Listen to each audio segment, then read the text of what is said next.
En Flandre occidentale, Samuel Livings of Bow, une ASBL qui aide les plus démunis, lance le projet de location sociale Papillon en collaboration avec BSH Home Appliances. Les appareils électroménagers représentent souvent un gros coût, surtout pour les familles qui ont des difficultés financières. Le projet Papillon, justement, veut permettre à ces personnes de profiter d'appareils électroménagers peu énergivores. Les familles, sélectionnées par la ASBL, peuvent ainsi louer un frigo, un sèche-linge, une machine à laver ou un lave-vaisselle pour environ 7 € par mois, neuf ou remis en état. De cette façon, les familles ont accès à des appareils éco-énergétiques trop chers pour elles, ce qui leur permet en plus de faire une économie sur leur facture d'eau et d'électricité. Et ces 7 € par mois, c'est tout compris. BSH s'occupe en effet de la livraison, de l'installation et des réparations pendant 10 ans. Au-delà de cette durée, les appareils sont réutilisés ou recyclés pour un cycle de vie optimal. Voilà comment chacun participe à l'économie circulaire. Dis Siri, c'est quoi l'intelligence artificielle?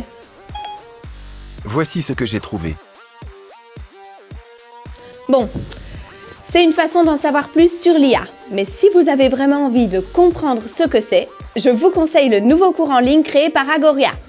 Dans ce cours, le journaliste Alain Gerlache vous dit tout sur l'intelligence artificielle et sur la façon dont des entreprises l'appliquent déjà, comme Microsoft, IBM, Bruxelles Airport, Proximus ou encore des dizaines de startups et scale-up belges.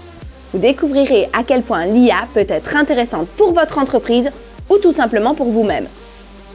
Dis Siri, tu peux me prêter de l'argent? Dans ma dimension, il n'y a pas d'argent, il n'y a que des transferts de connaissances virtuelles. Bon, de toute manière, j'en ai pas besoin, le cours en ligne est gratuit et ça, on l'apprécie.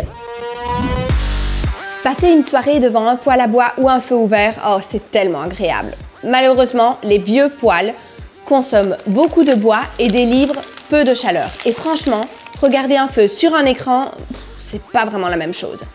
Voilà pourquoi des entreprises membres d'Agoria CIV ont développé, pour les poêles et les inserts, des technologies innovantes qui contribuent à une Europe climatiquement neutre. As President of the European Council, I have a clear goal to make Europe the first climate neutral continent on the planet by 2050. Un appareil moderne, adéquat, avec une bonne cheminée et une installation professionnelle, est plus éco-énergétique et bien meilleur pour l'environnement. Un combustible sec, composé de biomasse locale et d'allume-feu écologique, est neutre en CO2 et donc respectueux de l'environnement. Enfin, en utilisant la bonne méthode pour l'allumer, comme la méthode d'allumage suisse, vous pouvez pleinement profiter d'une chaleur agréable tout en soutenant les énergies renouvelables. Il y a 35 ans déjà, l'artiste Bernard Venet imaginait déjà l'arc majeur pour Jack Lang, le ministre de la Culture français de l'époque. Cette sculpture monumentale en acier aurait dû être installée en France le long de l'autoroute du Soleil, mais le projet n'a finalement pas vu le jour. One eternity later.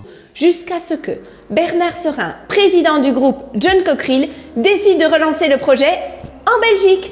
Et résultat, désormais, on peut admirer l'œuvre le long de l'autoroute 411.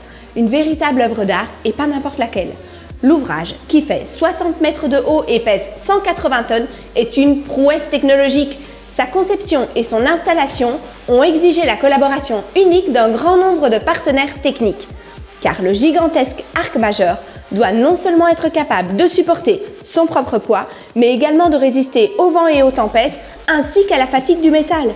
Tous ces cerveaux et ces techniciens qui nous permettent aujourd'hui de profiter de la plus grande sculpture monumentale d'Europe sont de chez nous. Et c'est une chance.